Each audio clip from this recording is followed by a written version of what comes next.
पापा को फ़ोन किया, पापा को बताया, उसके बाद मम्मी को फ़ोन किया। उसके बाद मुझे इंस्टीट्यूट से ही कॉल आया था, जब मैं काफ़ी घबराई हुई थी कि सर पता नहीं पीडीएफ गलत है या फेक है।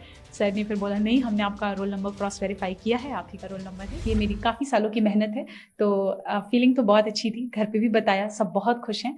अभी तो थोड़ी देर के लिए विश्वास नहीं हो रहा था, but now slowly slowly the feeling is sinking in. या तैयारियों के बीच में कभी सोचा था आपने कि ठीक है यूपीएससी तो निकल जाएगा, आप आईएएस बन जाओगी, लेकिन रैंक 1 इस बारे में सोचा था आपने?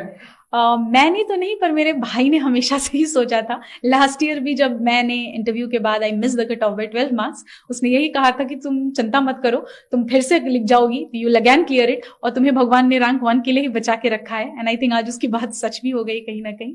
सो हाँ, ये भाई ने मेरे कहा था, मैंने तो कभी नहीं सोचा था। सबको मालूम था कि आज रिजल्ट्स आने वाले हैं। आपने भी मतलब अंदाजा लगा करके रखा होगा कि ठीक इस समय मैं लैपटॉप खोल करके बैठूंगी और यूपीएससी की साइट पर जाना है, चेक करना है। लोगों के भी एंटिसिपेशन होंगे कि इस बार शक्ति क्लियर कर लेगी। जैसे ही आपने अपना नाम देखा, किसको पहला फोन किया, कितनी खुशी अंदर से, क्या कुछ निकल करके आया, किसको किसको फोन किया? हाँ, आई एक्चुअली सुबह से ही आज था कि रिजल्ट आ जाएगा, एंड वी न्यू कि 1 o'clock से 2 o'clock के बीच में आना है।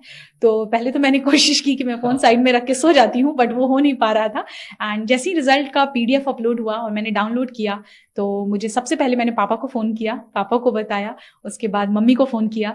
उसके बाद मुझे इंस्टीट्यूट से ही कॉल आया था, जब मैं काफ़ी घबराई हुई थी कि सर पता नहीं पीडीएफ गलत है या फेक है। सर ने फिर बोला नहीं, हमने आपका रोल नंबर क्रॉस वेरीफाई किया है, आप ही का रोल नंबर है। तो that's when finally I accepted कि it's done, it's happening. Hindustan में हर एक युवा का सपना होता है, 12वीं तक तो कम से कम होता ही है कि उसे यूपीएससी क्रैक करना है। और उत्तर प्रदेश और बिहार, आप तो उत्तर प्रदेश प्रयागराज की धरती से आती हैं। आपने इंटरव्यू के दौरान भी, जो मॉक इंटरव्यू मैंने देखा, उसमें प्रयाग से रिलेटेड क्वेश्चन पूछा गया था। तो प्रयाग को लेकर के क्या कुछ मैसेज, और उन तमाम जो एस्पिरेंट्स हैं जो आपकी तरफ आज देख रहे हैं, उनको क्या मैसेज देना चाहेंगे? प्रयागराज तो मेरी जन्मभूमि भी है, it's always very close to my heart. I think that place has played a lot of role in shaping me who I am. I think aspirants की बात करें अगर, तो हर बच्चा आई थिंक अपने मेहनत, अपने एंड से तो पूरी कोशिश ही करता है। थोड़ी सी कमियां हैं जो अगर इंसान में रह जाती हैं, जिस वजह से मे बी हम चूक जाते हैं किसी पर्टिकुलर अटेम्प्ट में। What we need to do is just reflect back, क्या गलतियां हुई, उस पर काम करेंगे।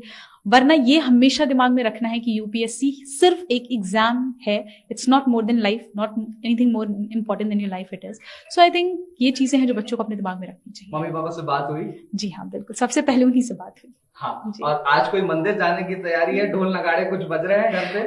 मंदिर तो मैं आज सुबह ही होके आई यहाँ पे, तो इसलिए हाँ, डेफिनेटली इसके बाद मैं यहाँ से निकलूंगी तो मंदिर ही जाऊंगी।